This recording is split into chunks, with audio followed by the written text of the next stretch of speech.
the masculine-feminine imbalance, which can, masculine imbalance can lead to scientism, atheism, nihilism, materialism, dogmatic tendencies, controlling, domineering nature, things like that. On and on and on, etc., etc. Opposite polarity, feminine imbalance, becomes naive, nescient, much, way too far open to amorphous, abstract, more of the shamanic principle of where things are purely amorphous. They are etheric. You're floating off into Neverland. You're not grounded in reality or anything objective. So which is where most New Agers and most, don't get me wrong, I'm not trying to put anyone down. I wasn't ever a New Ager, but I was, I did this, you know what I'm talking about. But so that's the imbalance. But okay, so the pendulum swing from left to right, from masculine to feminine, as all things flow, ebb and flow, in and out, from left to right, from one to the other, on and on and on, from day to night, summer to winter, on and on and on. Principle of dualism, which isn't actually dualism, it's actually a trinity. Everything is actually a trinity because the dualism only gives rise to creation. I covered this also in last week's live stream, which I think this part got cut out. I can't remember.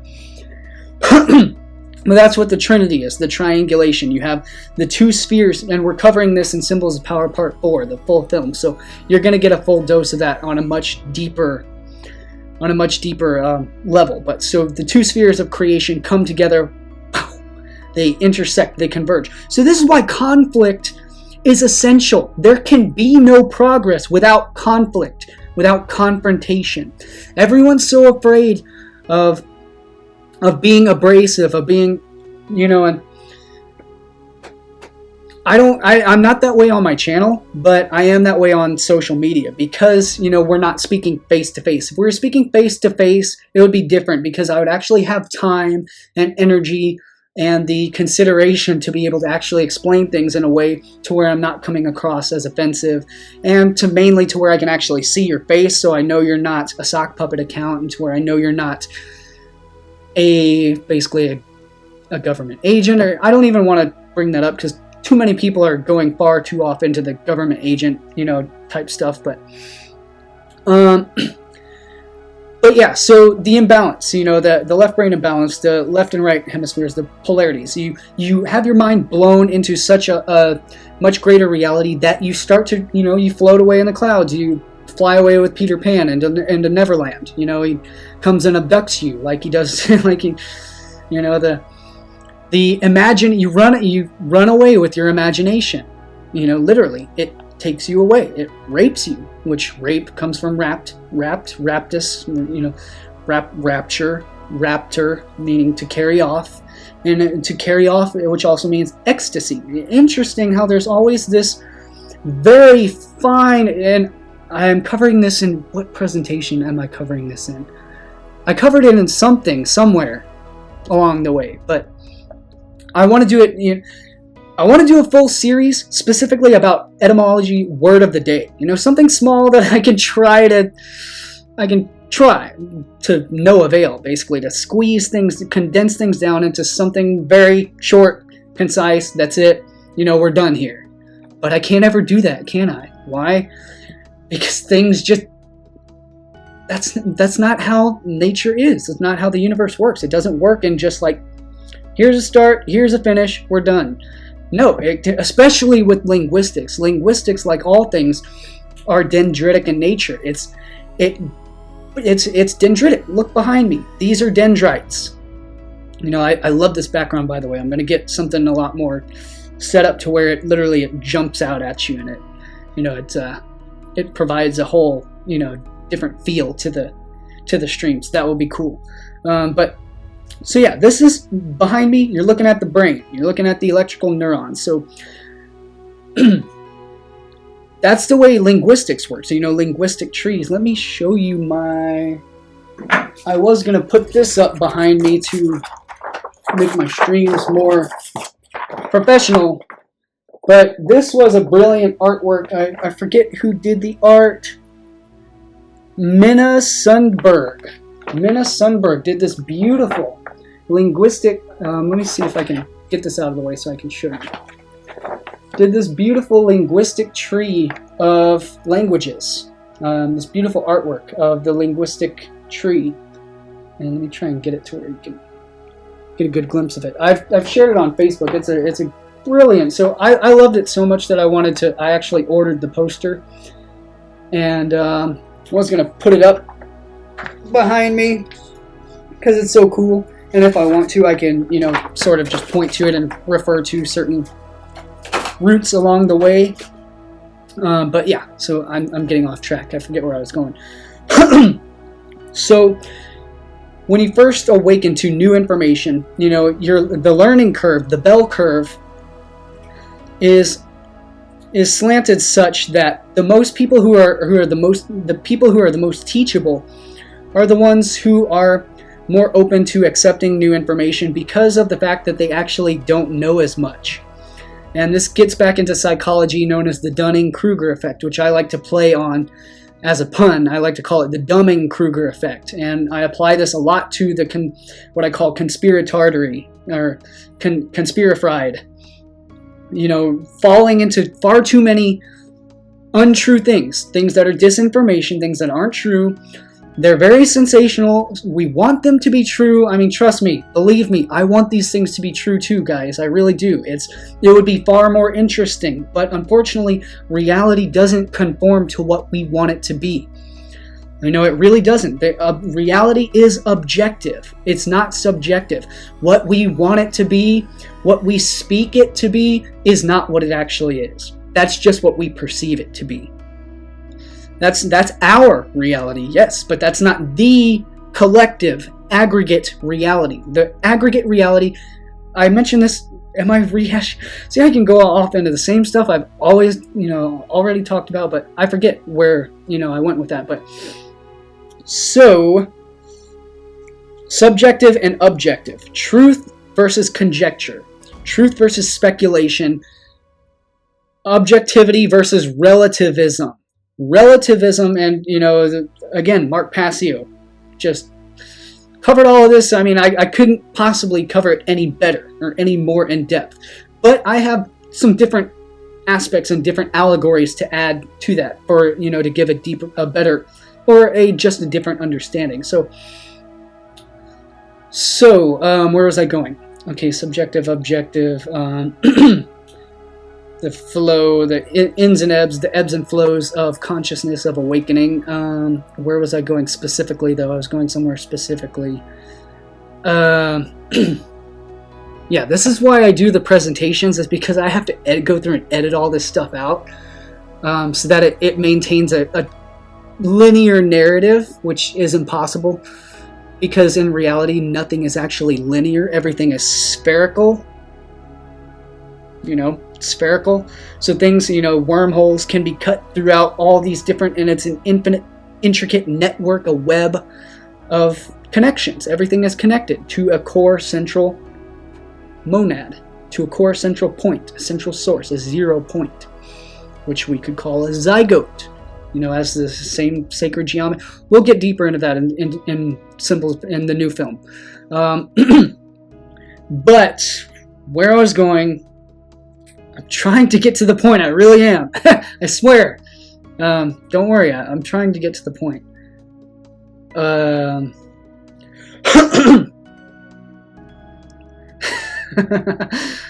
Reading some of your comments. Yeah, sorry I haven't been able to. But that's the thing, is I can't multitask. If someone puts something else in front of me, I lose it. I lose the train. I'm off the train. But yeah, speculation, conjecture.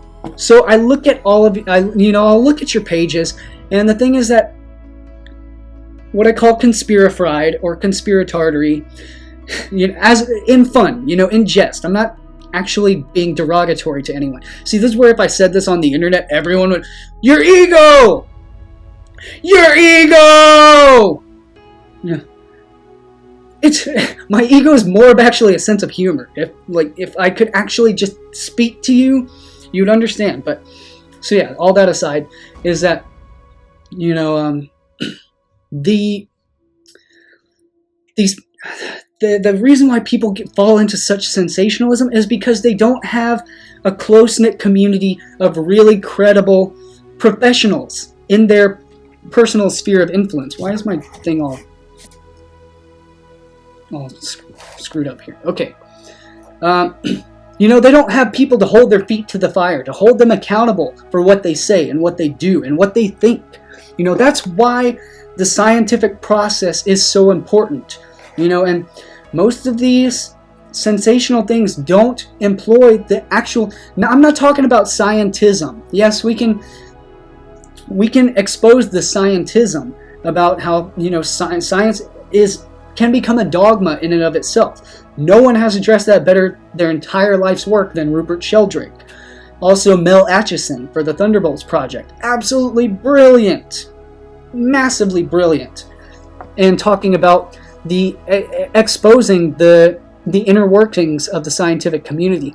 Also, our homie and great hero, Dr. Krueger for nutritionfacts.org, is also just a powerhouse, a monumental figure for also speaking out against the corruption of science, but particularly in the nutritional field, but in all fields of health. And he's a great scientist, a real great objective scientist. And I mean a scientist. He studies the science, he knows how it works, he knows how to analyze the data, how to observe what is true and what is sensationalism or fiction, or But so yeah, we were getting into what sparked this is truth is stranger than fiction. Truth is not stranger than fiction, folks. I'm sorry.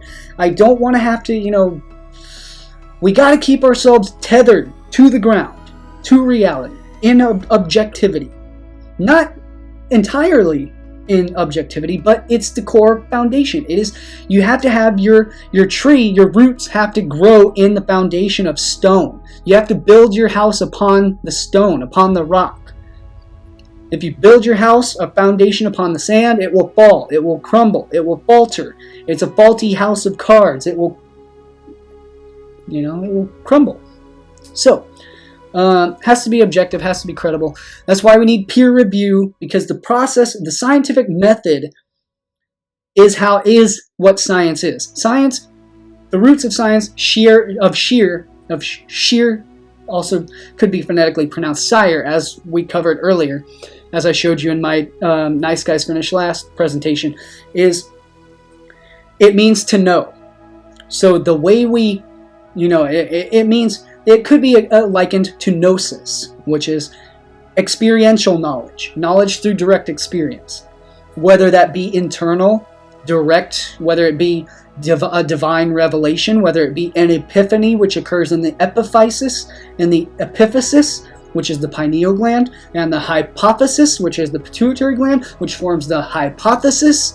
So it could be the junction between the epiphany and the hypothesis, or the epiphysis and the hypothesis, which, yeah. But, so, let's see, where was I going? Objectivity, relativism. Totally lost my train of thought. Where was I going?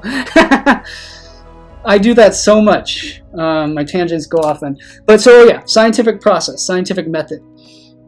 So that is what the scientific method is for. It's to properly, accurately observe, to analyze the data, to make sure the data holds credibility, it's true, and to actually repeat our experiments. But it's not just about repeatable experimentation. Again, the point of science means to know, and it doesn't mean to know like everything. It means the process of coming, of becoming, of unfolding, and infolding, and involving, and evolving, involution, evolution. But so science is the very process by which we come to knowledge, by which we come to know things. So that's why it's so important. We have to employ the scientific method.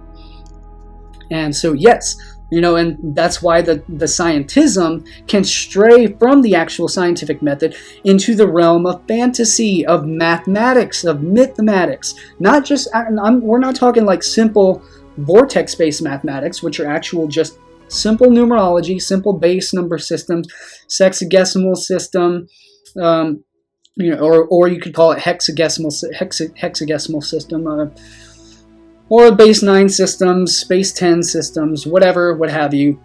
Numerology, the numbers aren't my strong point. I was terrible in math. That's always been my weak link. That's been my only flaw, has always been math and numbers. I don't understand it. The language, every other aspect of knowledge, I guess, of the 7 liberal arts has always come very naturally, very easily, and I love it all. But math and numbers, I don't know what it is. Don't know what I guarantee you it's because I simply just had terrible teachers growing up. If I had real, good, simple, real real mathematics, some Stephen Crothers, he's the guy who, so brilliantly debunks the black holes, and Saint Einstein, the mythology of mathematics, and the whole cosmology built around a false. I wish I could play you the clip of Matthew McConaughey. It's a flimsy, it's a woozy, it's a wutsy, it's a fairy dust, pixie dust. It's what it all is. Absolute pixie dust. But yeah, you guys know. I don't have to tell all this stuff to you. Oh, shout out, hey, Flat Earth Goddess. Yeah, I forget. I've seen a lot of interactions. Whether it was on my channel, I've seen it around on a lot of other channels too. But yeah. So yeah, scientism, yes, but globe equals scientism, no. I'm sorry. And if you have any actual credibility to to really have some substance, I would invite you on my channel. Oh, so that's another huge thing that we're going to be getting into. As I'm building this platform, as I'm building, not just a more consistent audience, but as I'm building the actual ins and outs of how to work a really good platform for lifting the veil, is we're going to be, as I've been touting for a long time, is we're going to be having actual because this needs to be put to rest. You guys need to stop. You need to. I understand you're trying to get to the truth and expose the fraud and the corruption and the conspiracies, but you're the liar. I'm not attacking you personally. I'm sure most of you are good people, but the movement is led by disinformation and liars. Period. It is led by CIA operatives who have put this out specifically. I'm going to upload a video, two video presentations. One, can I show curvature, Cullen?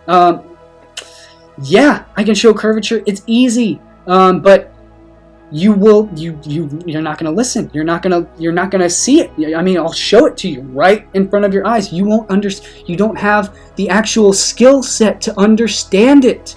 You don't have the skills to understand what is being presented. What's your training? What skill set do you have?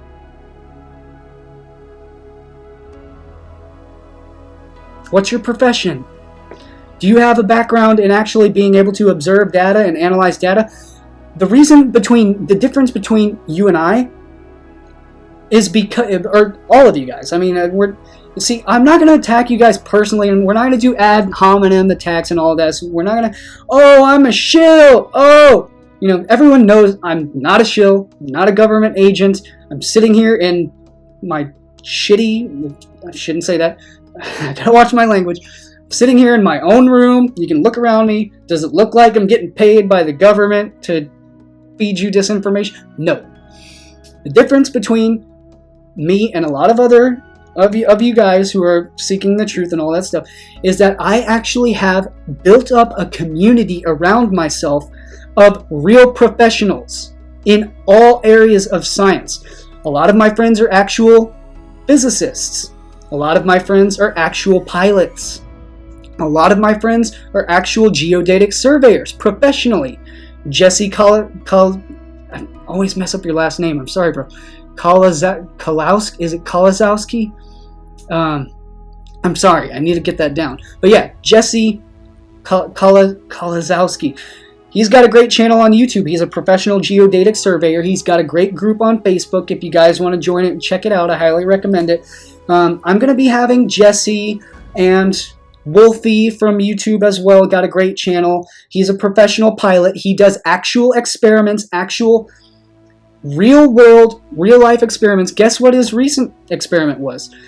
The flat earthers let 2 nubile young ladies, young Swedish ladies, drown at sea because they couldn't properly draw up a flight plan in order to perform a search and rescue mission for these 2 nubile. Of course, it's fictional, you know, it didn't actually happen, but the flat earthers, they let these beautiful young ladies drown at sea. You know, it's sad. It's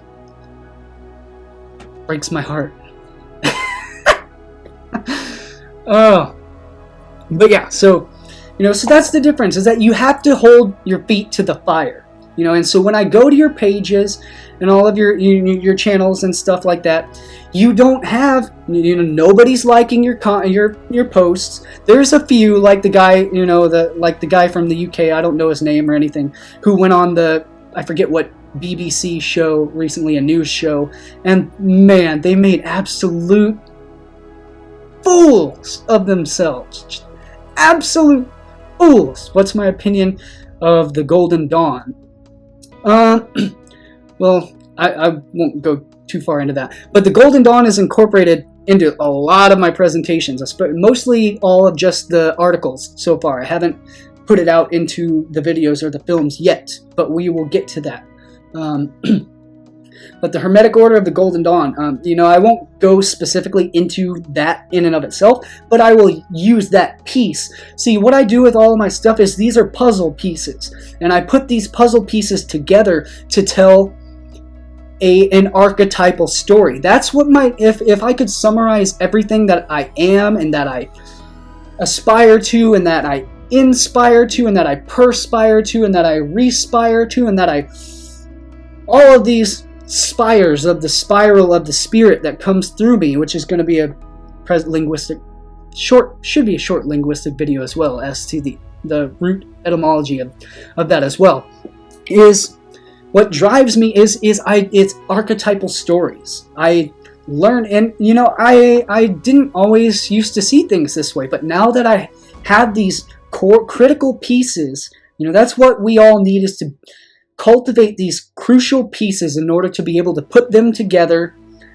in a way that paints a bigger picture. And so it's interesting. So I can use all these pieces and I'll portray them into various different, you know, to tell different stories for different contexts, you know, for different situations, for different circumstances.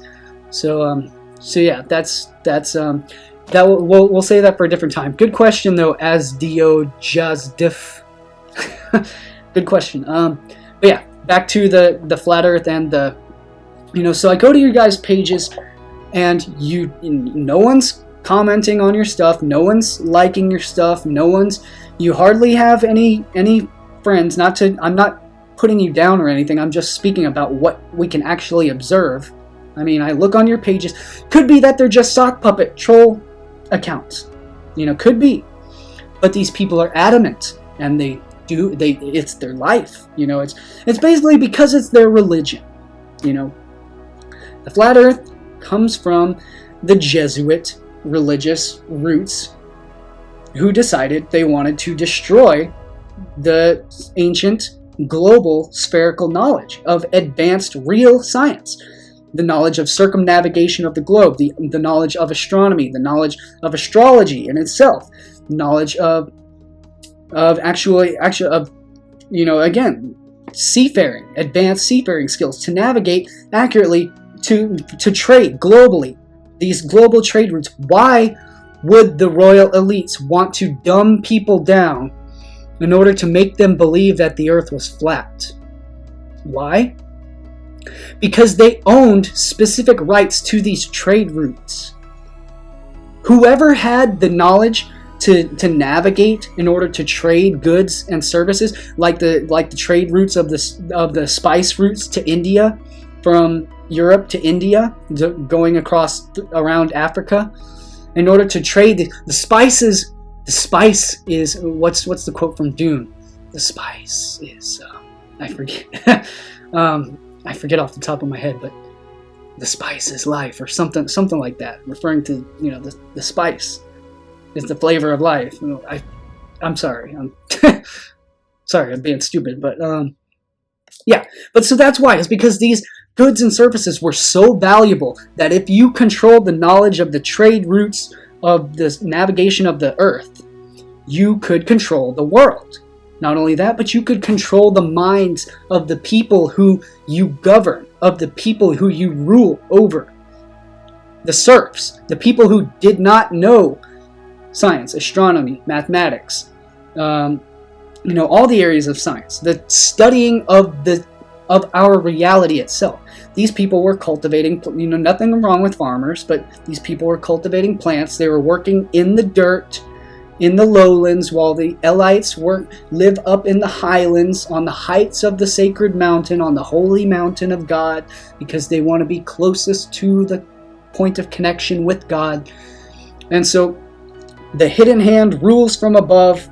You know, the Aries, the high ram, rules from the heights of the mountains, while the Taurus bull rules from the lowlands, the plains, the lowlands, which are the fertile lands, the fertile lands where the serfs labor and they toil away, as I covered in Symbols of Power Part 3. But so that's why they wanted, you know, it was the Vatican and the Jesuit Society are the ones who propagated the flat earth. The knowledge of the spherical globe, of trade routes of all cultures of the world, whether it was from Australia to Hawaii, or whether it was from Hawaii to South America. There was obviously a global, ancient, worldwide civilization. These people could circumnavigate the globe very accurately. And the problem with the spice must flow. Thank you, Colonial War. Well, yes, the spice must flow. But yeah, so that is why, I forget where I was going. Getting a bit hoarse.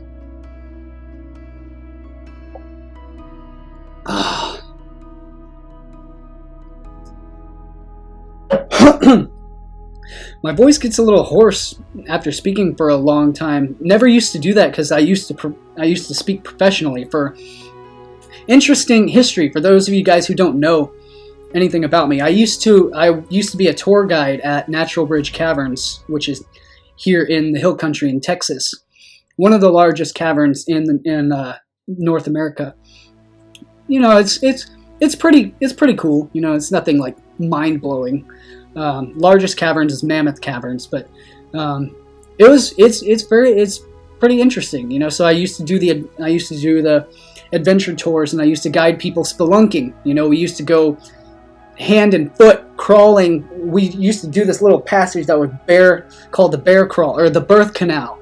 It was literally a sacred number 22-inch wide passage that you literally had to army crawl through in the mud to get through into the larger open chambers. It's absolutely incredible to see the long, I think the longest one was a 9-foot long soda straw, which is a really extremely thin stalactite formation, which is formed by the slow dripping of water, which the calcite crystals form on the surface tension of the water, which is how, you know, surface tension of the water. Gee, we can talk about that if we want to talk about a globe versus a flat earth. Surface tension of water is why things accumulate into a sphere, how water curves, the curvature of the water, of the oceans. And of course, yes, no lakes and small bodies of water are not large enough to be able to accurately measure the curvature of the earth. But